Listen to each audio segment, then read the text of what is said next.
Coming up on this week's show, we go racing in 2021 as the first event of the year, the Dakar Rally, wraps up.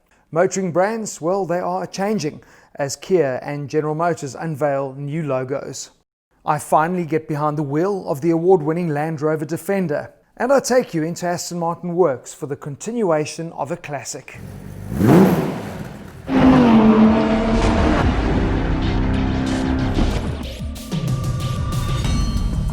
This is it. Welcome to the final episode of our first season of Motor Driven. I can't believe how it's whipped by.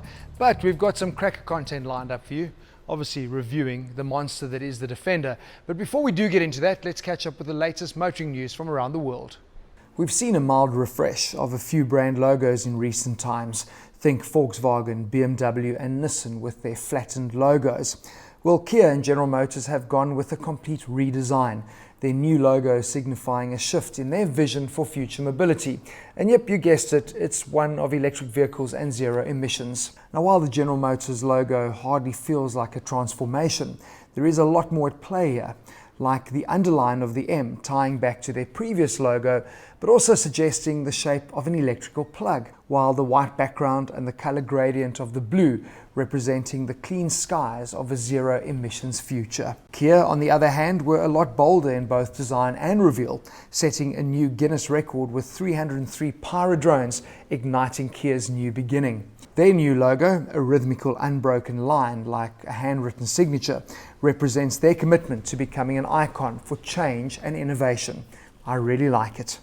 Regarded as the toughest motorsport event in the world, Dakar 2021 got the motorsport year off to a really cracking start. The event copped some criticism for being too tough this year, so it was no surprise then that it was experience that came out on top, as Mr. Dakar, Stefan Peter Hansel, extended his own record by clocking up his 14th win, his 8th in the car division in his X-Raid Mini. Stefan and navigator Jean-Paul Cottret only won one stage, proving just how important consistency is in this epic race. Toyota Gazoo Racing's Nasser Al-Attiyah and Matthew Baumel finished second overall, winning the four-wheel drive category yet again. And it was last year's Dakar winner Carlos Sainz and Lucas Cruz that rounded out the top three in their Mini. From a local driving perspective, Janelle de Villiers and Alex Haro finished in 8th.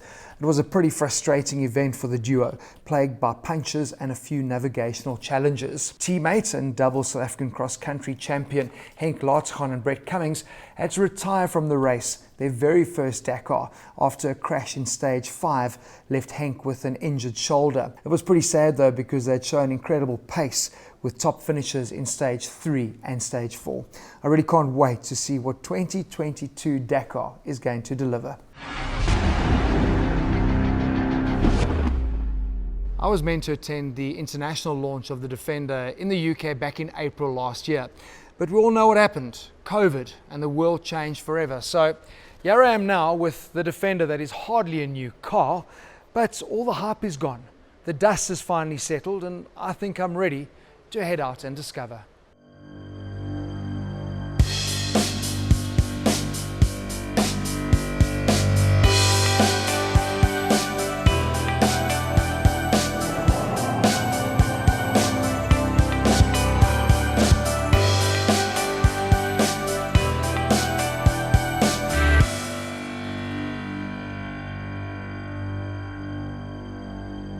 I don't think there was a car launched last year that was as eagerly anticipated than the all-new Defender.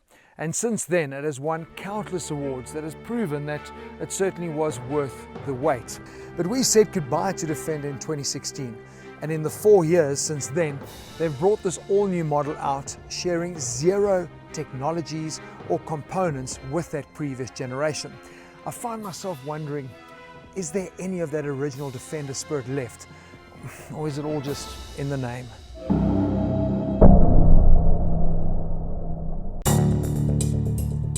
Well, even the 110 is just a nod to nostalgia, as it no longer correlates to the actual wheelbase. The new Defender is longer than 110 inches at just over 3 meters. But it is one bloody hot looking box, chiseled, modernized, standout detailing thanks to the blacked out spec on our test unit. Some of it, of course, is purely cosmetic, like the faux bonnet tread plate.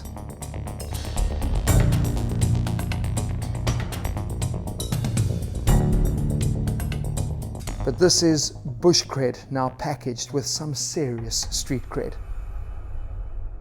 The 110 comes standard as a 5-seater. Our test unit obviously fitted with the optional third row, and working it literally is child's play.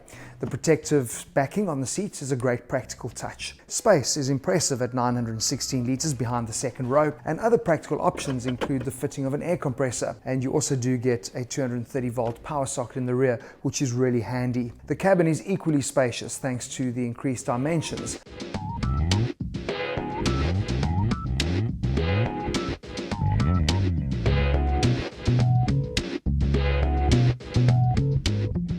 But where the old Defender was all about hardware, this new version is like Silicon Valley. Incredible tech that definitely is going to enhance the capabilities and also modernize the experience for the user. But with electronics and gadgets, there's a lot more that can go wrong. Just saying.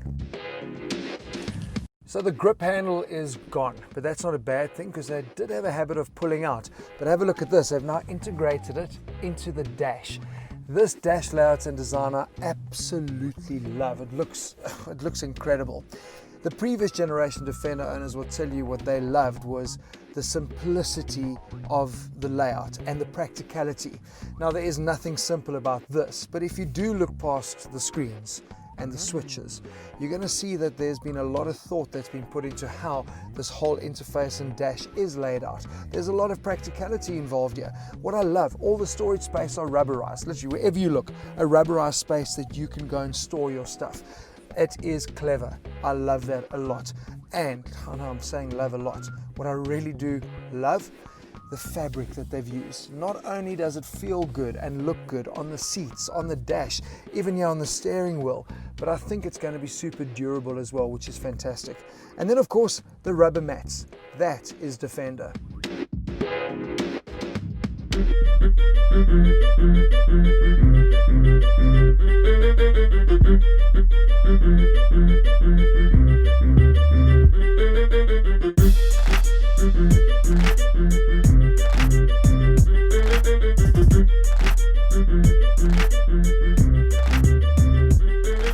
This is not Defender, where you get to happily cruise along at 120 kilometers an hour in silence and in incredible comfort.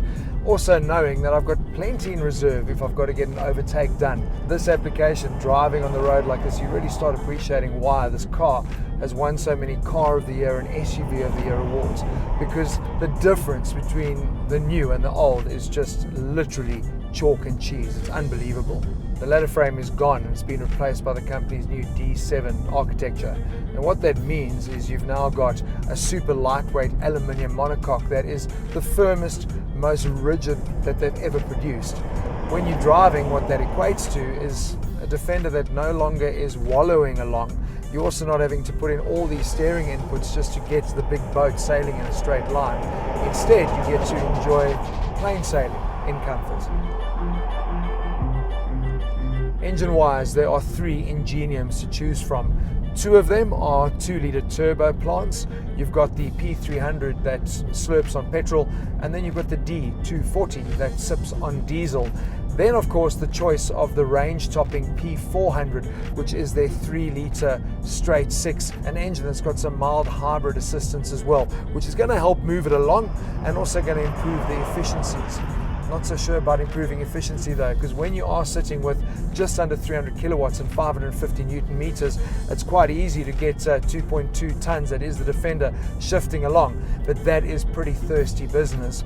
For me, I think appreciating the application where the Defender is best going to be used, it's got to be the D240 all day long.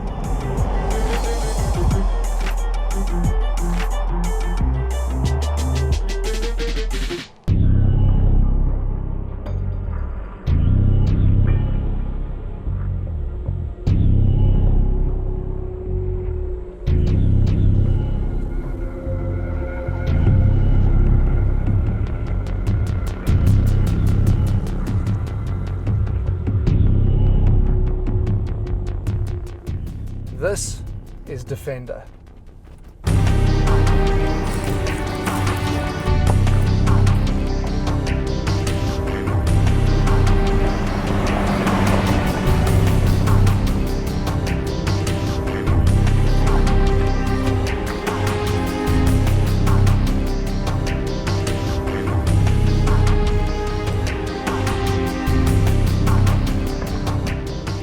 Supremely capable. Nothing's changed in that department.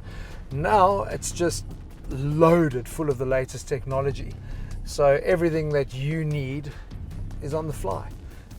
Standard across the entire Defender lineup is terrain response as well as the air suspension. But in our unit, we've actually got the configurable terrain response too.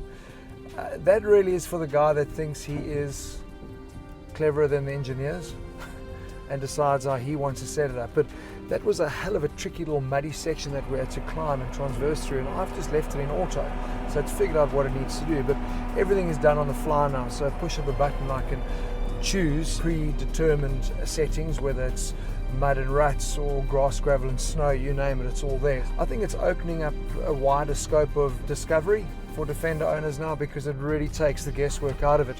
What's also incredible, all the technology, the cameras. I mean, I've been using it flat out. In tricky conditions like this, where I'm crossing over branches and twigs, I can see exactly what the wheels are doing, or I can use that great clear sight ground view technology of theirs. These are all things that are not just gimmicks. Obviously the big concern for me is that Defender, especially the one we're in, has gone really uptown. We've got these beautiful 19-inch black chrome alloys. Not so great when you're bundu bashing or dragging through twigs and branches and rocks like this. That is what you need to consider. I think the guy that wants to be the serious adventurer in his Defender is going to go the base model. He's going to go with the steel wheels. But for the guy that really is wanting to look cool and have some serious credibility around the concrete jungle, this is the kind of spec that he's going to want.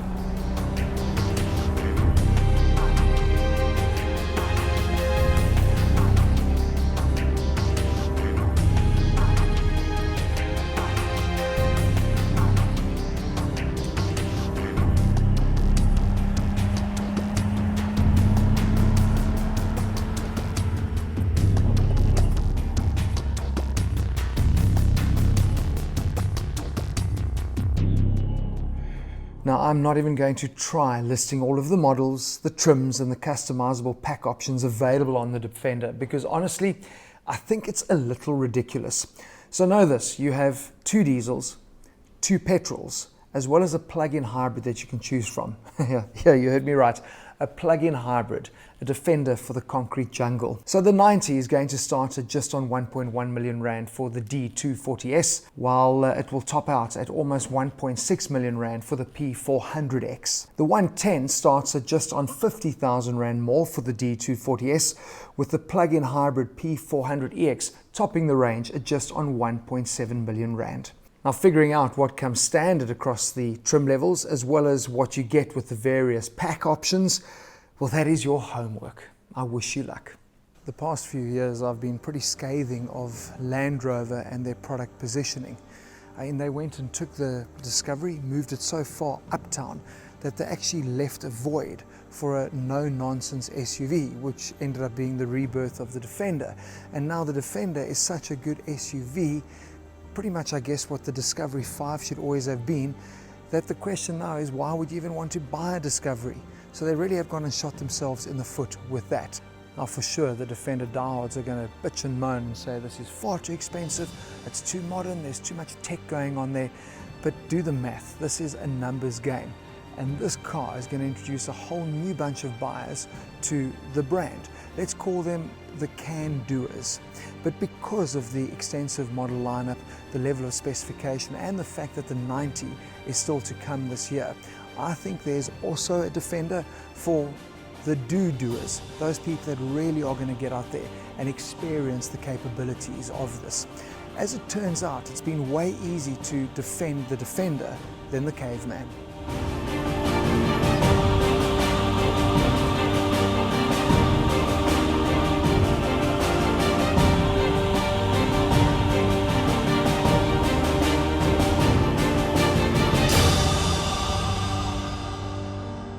It was never going to disappoint, was it?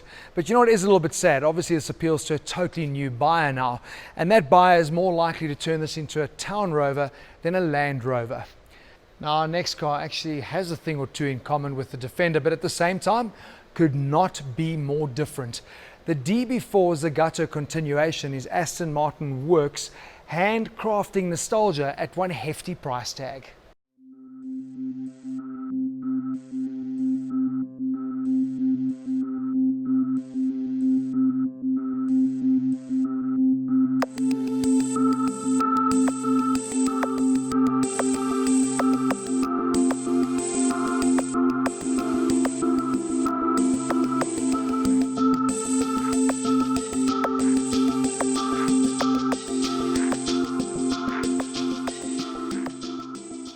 walk into any Aston Martin dealership around the world and it's pretty much going to look like this, showcasing the brand's latest and greatest.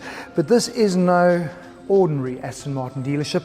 This is the original home of the brand. And what I love is if you look across the view over there, that is the original office where David Brown would have made all the critical decisions here in Newport Pagnell. Unbelievable. At the back was actually the whole manufacturing division.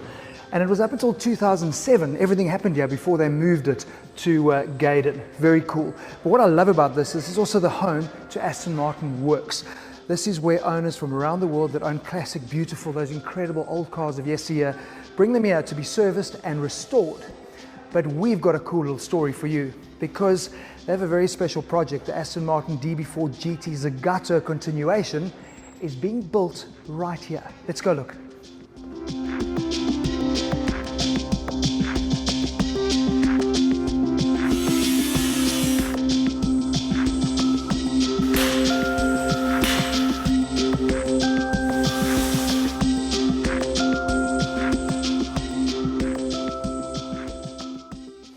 I can guarantee you this is something you'll never ever see again in your lifetime. If I do a quick count, there are probably about 5.5 DB4 GT Zagatos being handmade, crafted, all done right here. You know what is insane? If you look at the build time of a car, let's take the VW Polo that we make back home, 25 hours start to finish. Gaydon with the brand new DBS, you're looking at 250 hours to produce the car. They're talking 250 hours just to produce the rear end of this. This is like attention to detail, sheets of metal being hammered out, being worked on by craftsmen. It really is quite incredible. Now, when the car was launched, there were only 19 made. And of course, being Aston Martin, they do stick to their heritage and retaining things. There will only be 19 of these made. And when you buy them, well, you get a very special set, don't you? You get the new DBS Zagato.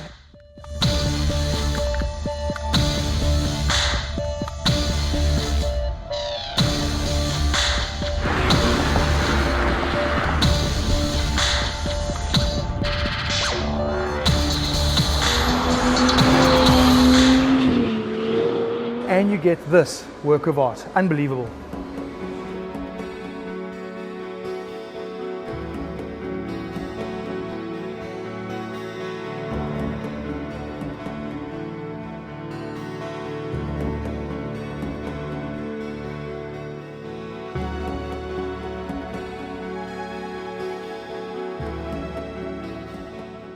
Really nice. Two at a very special price.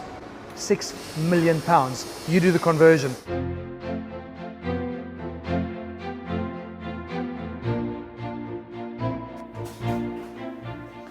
I know what you're thinking. My hand luggage, pretty bespoke, would be cool. But this was actually what would happen in the old days. If you didn't have an Aston Martin dealer nearby, they would bring the choices to you in one of these. Quite heavy. Wood, trim, leather finishes, everything was put into this handy little travel bag, and you could then really do the bespoke touch, feel, look of your ultimate Aston Martin. The cool thing is it hasn't changed today. Old heritage techniques for a modern day car.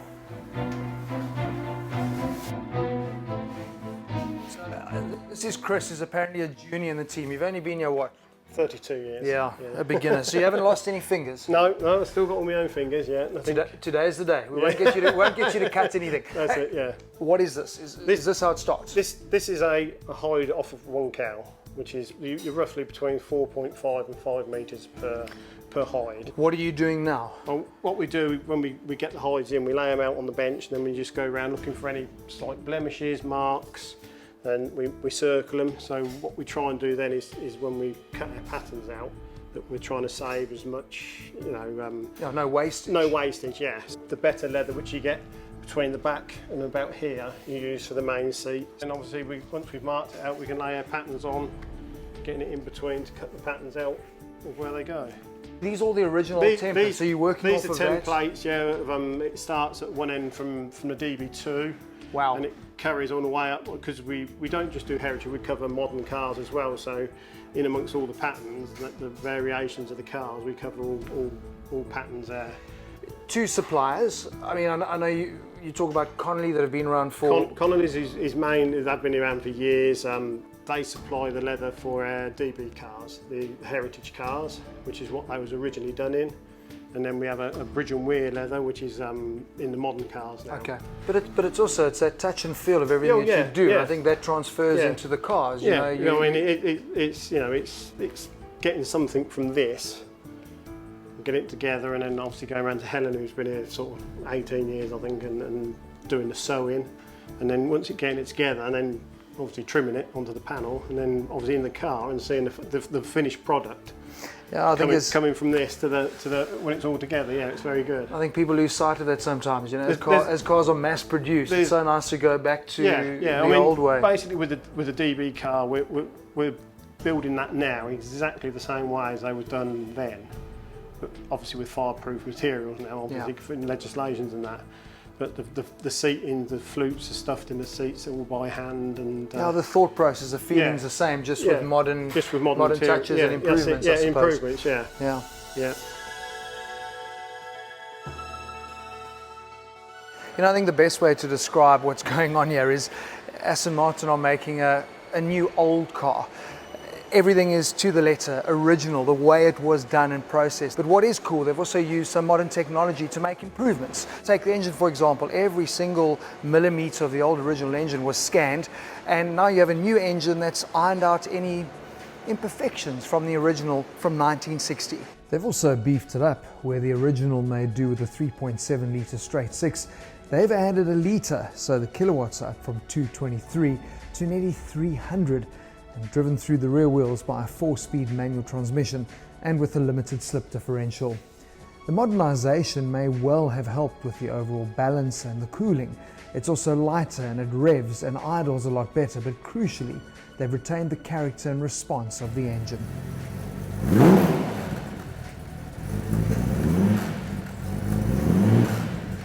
I know cars are meant to move us, and I don't mean from A to B. A car like this, a project like this, I think moves you in quite an emotional way. And it's awesome that a brand like Aston Martin, obviously pushing amazing new technologies and great new product that's coming out. But the reason why people want to buy the new cars is because of the heritage that has been engineered over so many years. And to see a project like this finished and in the flesh, I wish I had £6 million. I've been really fortunate over the years to experience some truly incredible motoring moments, but this for me, it'll always stand out. You know, in a time where robots are churning out cars, to see hands at work, the dedication and the commitment to a craft is just really beautiful. And I know we're talking stupid price tags over here, but this for me, it's art and it needs to be preserved. Well, that's it, the end of our first season of Motor Driven, and what a way to close out the show. I hope you guys have enjoyed our way of doing things and the content we've brought you, and I've certainly enjoyed taking you guys along for the ride as well. We will be back, but until we see you then, stay safe.